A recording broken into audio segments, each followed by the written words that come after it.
नमस्कार साथियों, स्वागत है आप सभी का आपके अपने YouTube चैनल पर। मैं आशा करता हूं कि आप सभी लोग स्वस्थ होंगे, मस्त होंगे और बेहतर तैयारी कर रहे होंगे।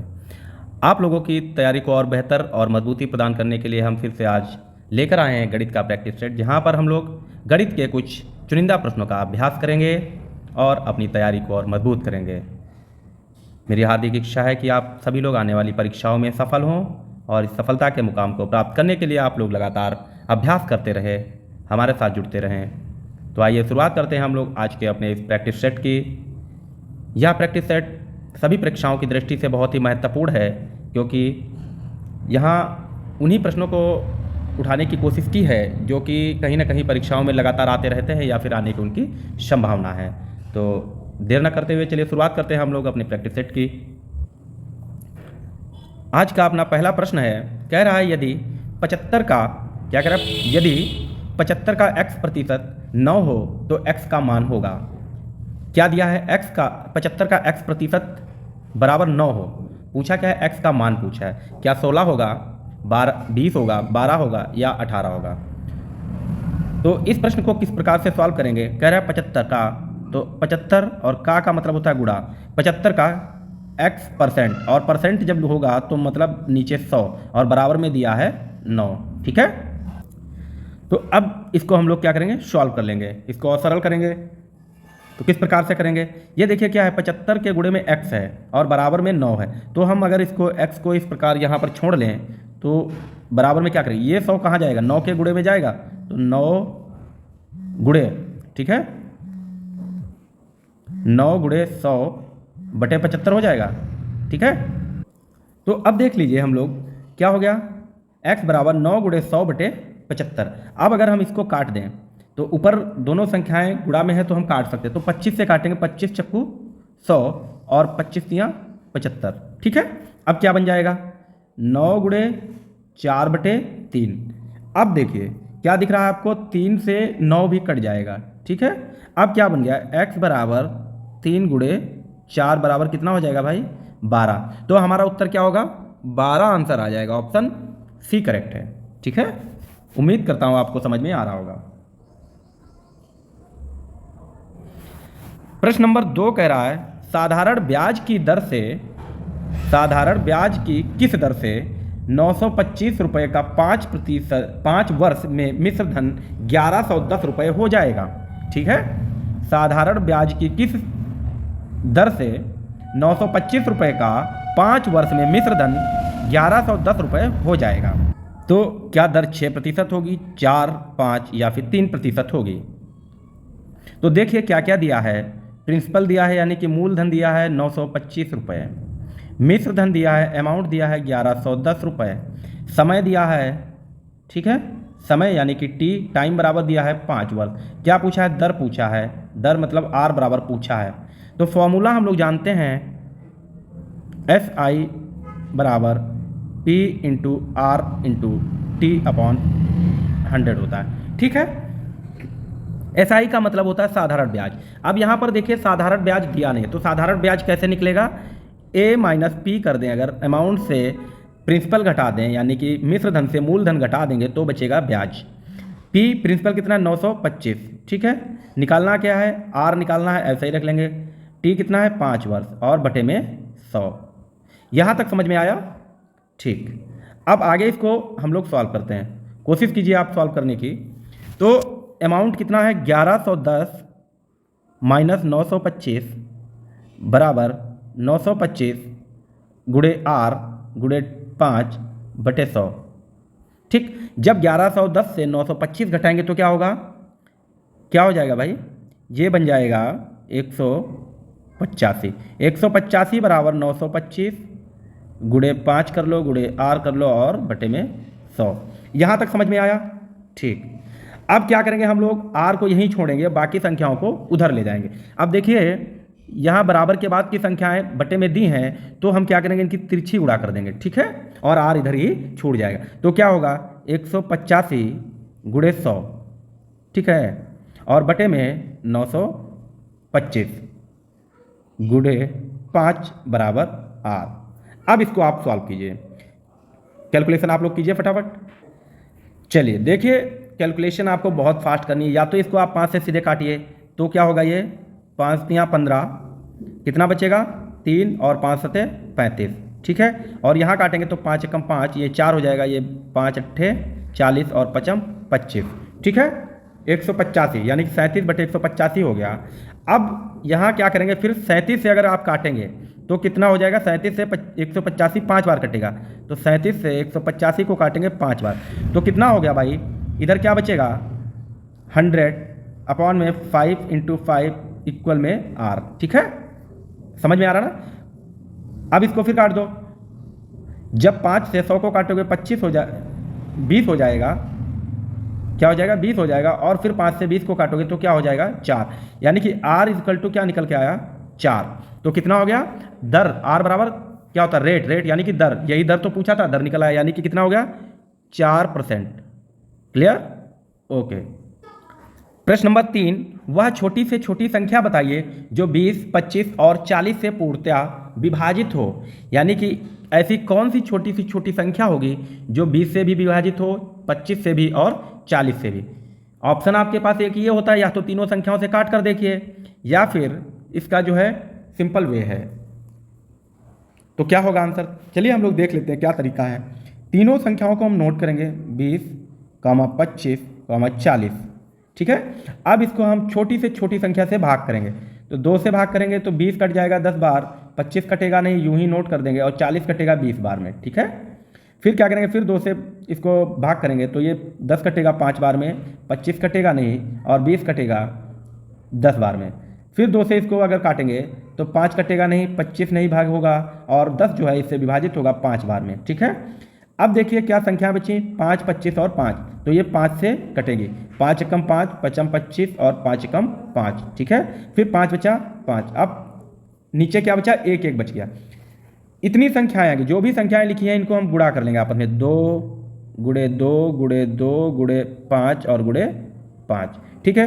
क्या हो गया, 2 दूनी 4, 4 दूनी 8, 8 पंचे 40 और 40 पंचे 200, यानी कि ऐसी वह संख्या छोटी से छोटी संख्या होगी जो 20, 25 और 40 से कटेगी, वो क्या होगी हमारी 200, ठीक है। Option number C correct answer.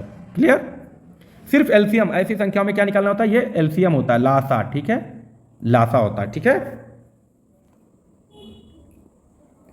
प्रश्न नंबर 4, यदि 50 kg चीनी का मूल्य 2000 रुपये हो तो 23 kg चीनी का मूल्य क्या होगा, क्या 900 होगा, 950, 1000 या फिर 920 होगा। तो क्या दिया है, 50 किलो चीनी 2000 रुपये की, तो 1 किलो चीनी का मूल्य क्या होगा भाई, 1 किलो चीनी का मूल्य क्या होगा, जब 50 किलो चीनी 2000 रुपये की है तो 1 किलो चीनी का मूल्य क्या होगा, 2000/50 ही तो होगा, ठीक है, 2000/50। भाई रुपयों को किलो से भाग कर देंगे तो 1 किलो निकल आएगा, तो 0 0 कट जाएगा, 5 से काटोगे 5 चक्कू 20 और ये 0, यानी कि 1 kg बराबर कितना हो गया 40 रुपये। अब आप निकाल सकते हैं बिल्कुल कि जब 1 किलो चीनी 40 रुपये की है तो 23 किलो चीनी कितने रुपए की होगी, 23 को सीधे 40 से गुणा कर दो, 23 को सीधे 40 से गुणा कर दो। क्या करना है, 0 का 0, 0 का 0, 4 तियाँ 12, 1 4 दूनी 8 और 1 9, यानी कितना हो गया 920 रुपये, ठीक है, 920 रुपये हो गया, ऑप्शन डी, ठीक है, समझ में आ गया, ओके। प्रश्न नंबर 5 कह रहा है कार्तीय तल में बिंदु -2, -3 उसके किस पाद में स्थित है, क्या प्रथम में है, द्वितीय में है, तृतीय में या फिर चतुर्थ में है, क्या होगा। देखिए ये जो निर्देशांक ज्यामिति का प्रश्न है, कार्तीय तल क्या होते हैं, इस प्रकार से बनता है कार्तीय तल, ठीक है, और इसमें 4 पद होते हैं, ठीक है, फर्स्ट, सेकेंड, द्वितीय तल, तृतीय और चतुर्थ तल, ठीक है, क्लियर। ये जो फर्स्ट तल होता है इसमें दोनों संख्याएं प्लस प्लस में होती, जैसे फर्स्ट तल में अगर ये होती तो ये प्लस का 2 और कॉमा प्लस का 3 होती, ठीक है। द्वितीय तल में क्या होगा, पहली प्लस और दूसरी माइनस होगी, ठीक है, दूसरी क्या होगी माइनस होगी, ठीक है। जब तृतीय तल में हम पहुंचेंगे तो दोनों, पहली भी संख्या माइनस होगी और दूसरी भी संख्या माइनस होगी। तृतीय तल में जब आप जाएंगे तो पहली संख्या माइनस में होगी, ठीक है, और दूसरी संख्या प्लस में होगी। तो हमसे क्या पूछा है कि दोनों संख्याएं माइनस में होंगी तो कौन से तल में होंगी, तो तृतीय तल में होंगी, यानी कि ठीक है तृतीय पद में होंगी, और ये कार्तीय तल कहलाता है। ओके, वेरी सिंपल क्वेश्चन है।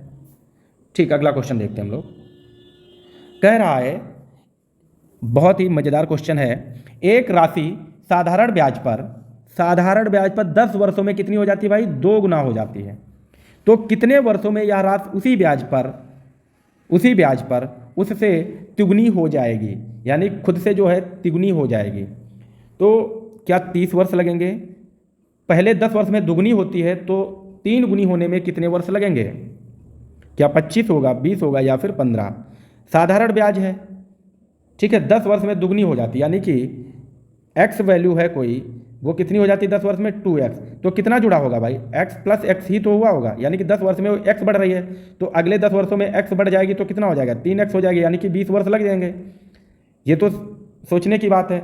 अब इसको सिंपल वे से कैसे करेंगे, ट्रिक रहती है, फॉर्मूला n2 - 1 अपॉन में n1 - 1 इंटू 100, ठीक है, ये फॉर्मूला है। n2 का मतलब बाद में दी हुई कितनी होगी, n2 का मतलब कितना गुना हो जाएगी, तो कितना पूछा है, 3 गुना, तो 3 हो जाएगा।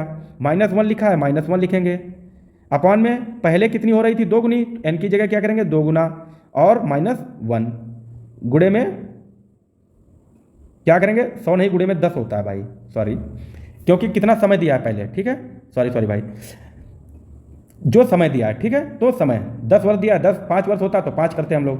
तो अब क्या करेंगे, यहाँ देखो इसको सॉल्व करेंगे तो 3 से 1 जाएगा 2 हो जाएगा, और 2 से 1 जाएगा 1, और गुणे 10। इसको हम क्या लिख सकते हैं, 2 गुणे 10 बटे 1 का मतलब नहीं रह गया, तो 2 गुणे 10 कितना हो गया, 20, ठीक है। तो 20 वर्षों में यह 3 गुनी हो जाएगी। ठीक, उम्मीद करता हूँ जो है समझ में आया होगा, गलती के लिए माफ़ी चाहूँगा। प्रश्न नंबर 7 कह रहा है, यदि किसी वर्ग की भुजा में 20% की वृद्धि की जाए तो उसके क्षेत्रफल में कितने प्रतिशत वृद्धि हो जाएगी? क्या 40% होगी, क्या 20% होगी, 44 या फिर 120%? तो क्या होगा, इसका जो बेसिक सा फॉर्मूला आप लिख लीजिए, x + y ± x × y upon में 100। तो क्या हो रहा है, प्लस माइनस, इसलिए माइनस होता है तो माइनस, ठीक है, तो प्लस कर लीजिए, प्लस ही हो रहा। वृद्धि की गई कितने परसेंट की, 20, ठीक है, फिर 20 प्लस 20 गुणे 20 बटे में 100, ये दोनों जुड़ जाएंगे, कितना हो जाएगा, 40 प्लस ये 20 गुणे 20, 400 बटे 100, ठीक है, और 400 को 100 से काटोगे 4 हो जाएगा, यानी कि 40 प्लस 4 बराबर कितना हो गया, 44% की वृद्धि हो जाएगी, ठीक है। तो ऑप्शन नंबर सी, ये ट्रिक है, इसको याद कर लीजिए आप लोग। अगला प्रश्न देखते हैं। अगर समझ में नहीं आया है तो क्या करेंगे, भुजाओं में 20% की वृद्धि की जाती है, ठीक है, तो हम जानते हैं ये हमारा क्या है, वर्ग है।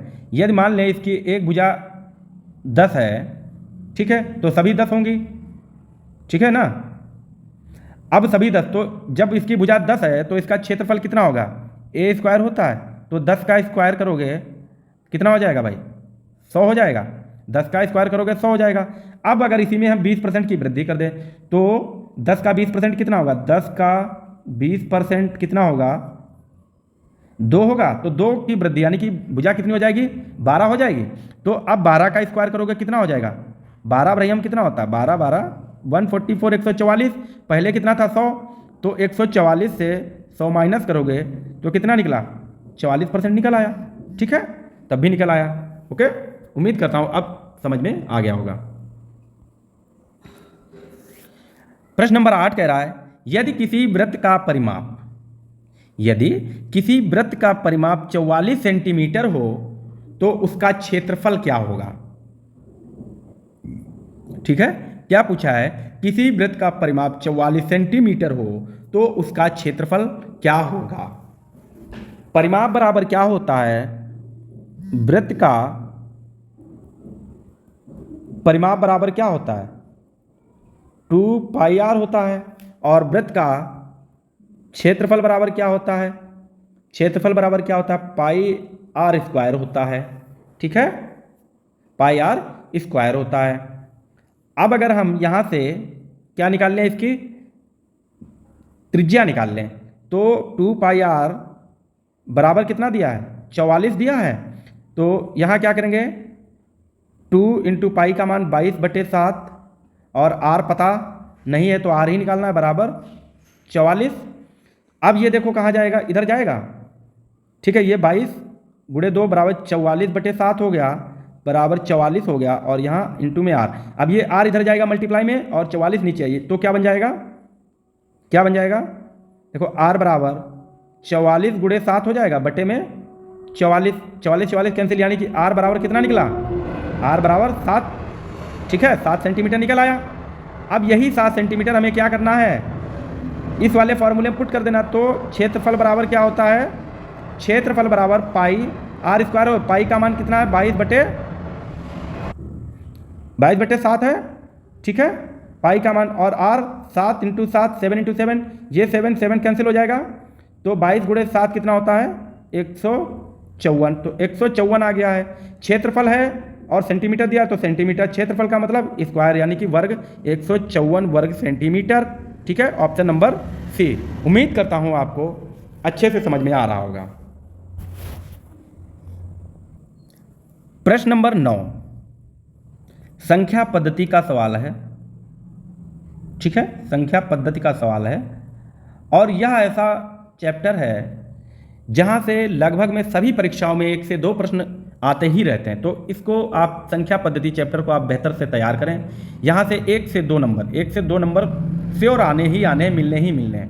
हमारा जो प्रश्न कह रहा है कि लगातार 10, ठीक है, लगातार 10 यानी कि 1 + 3 + 5 + 7 + 9 + 19 विषम संख्याओं का योग, यानी कि लगातार 10 विषम संख्याओं का योग क्या होगा। तो अब या तो आप लगातार 10 विषम संख्याएं लिखिए, जैसे 1 + 3 + 5 + 7 + 9 + 11 + 13 + 15 + 17 + 19, क्या 10 हो गई, 1 2 3 4 5 6 7 8 9 10, या इन 10 को जोड़ के आप इसका आंसर निकालिए, ठीक है।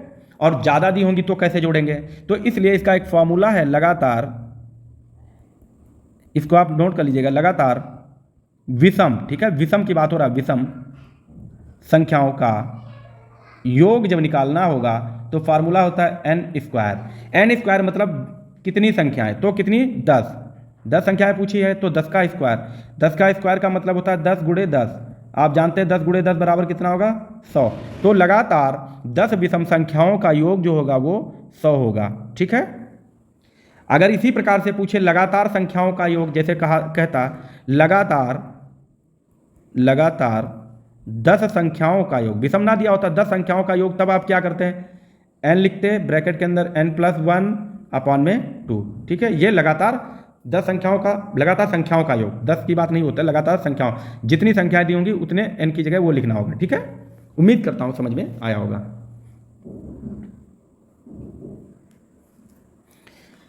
प्रश्न नंबर 10 आज का अपना अंतिम प्रश्न है, कह रहा है एक आयत, ठीक है, एक आयत जिसकी लंबाई चौड़ाई क्रमशः 20 और 14 सेंटीमीटर है, तो आयत के अंदर बने सबसे बड़े वृत्त की त्रिज्या होगी, क्या 14 सेंटीमीटर होगी, क्या 7 सेंटीमीटर होगी, 10 सेंटीमीटर या फिर 20 सेंटीमीटर होगी, क्या होगा इसका आंसर। तो आइए हम लोग देखते हैं कि आयत बनाते हैं, क्या इन्होंने क्या, आयत जिसकी लंबाई और चौड़ाई, तो लंबाई 20, क्योंकि लंबाई पहले दी है तो 20 और चौड़ाई 14, ठीक है, ये आपका हो गया 14 सेंटीमीटर और ये 20 सेंटीमीटर। अब कह रहा है तो आयत के अंदर बने सबसे बड़े वृत्त, तो सबसे बड़ा वृत्त कहां पर बनेगा, इसी तरीके से, तो ये ऐसे तो टच करेगा, इस तरीके से, ठीक है, यही टच करेगा कि वृत्त की त्रिज्या क्या होगी। अब देखिए कि जो वृत्त की सबसे बड़ी जो लाइन होगी वो यही तो होगी, बीचों बीच में, ठीक है, और ये कितनी दी है, यही तो दिया है 14 सेंटीमीटर, यानी कि अगर ये देखा जाए वृत्त का व्यास कितना हो गया, व्यास कितना हो गया 14 सेंटीमीटर। भाई सबसे बड़ी जो लाइन होती है वृत्त के अंदर वो व्यास कहलाती है, ठीक है। सबसे बड़ी लाइन जो होती है वो व्यास होती है। तो व्यास कितना हो गया, 14 सेंटीमीटर हो गया। और त्रिज्या क्या, त्रिज्या निकालनी है, तो त्रिज्या क्या होगा, त्रिज्या बराबर क्या होता है, व्यास बटे 2। त्रिज्या बराबर क्या होता है, व्यास बटे 2। व्यास आप जानते हैं कितना है, 14 बटे 2, यानी कि त्रिज्या बराबर कितनी निकल आई, 7 सेंटीमीटर। ठीक है, 7 सेंटीमीटर। उम्मीद करता हूँ आपको बेहतर समझ में आया होगा। मैं अपनी तरफ से पूरी कोशिश करूँगा, सरल आसान भाषा में आप लोगों को समझाने की कोशिश करूँगे। आप बेहतर जानकार हैं, आपको सब कुछ आता है, बस हमारा ये फ़र्ज़ है कि कुछ आप लोगों के लिए जानकारियाँ लेकर आते रहना और आपके लिए लगातार प्रैक्टिस करवाते रहना। ठीक है, तो उम्मीद करता हूँ आपको सेशन बहुत अच्छा लगा होगा। तो सेशन अच्छा लगा है तो इसके लिए एक लाइक आपसे बहुत कुछ नहीं, हो सके तो दोस्तों को अपने शेयर करें, और चैनल जिन्होंने अभी तक सब्सक्राइब नहीं किया है तो बस ये गुजारिश है कि आप लोग चैनल को सब्सक्राइब कर लें। ठीक है, बस छोटा सा ये कदम आपका हमें खुशी प्रदान करेगा। बहुत बहुत धन्यवाद, मिलते हैं अगले वीडियो में नई जानकारी नए कंटेंट के साथ। तब तक के लिए आप लोग स्वस्थ रहें, मस्त रहें और तैयारी को अपनी लगातार करते रहें, क्योंकि आने वाले समय में बहुत सी परीक्षाएं का आयोजन कराया जाएगा और मैं उम्मीद करता हूं कि आप लोग आने वाली परीक्षाओं में सफलता प्राप्त करेंगे। ये मेरी कामना है। बहुत बहुत धन्यवाद, थैंक्स फॉर वॉचिंग।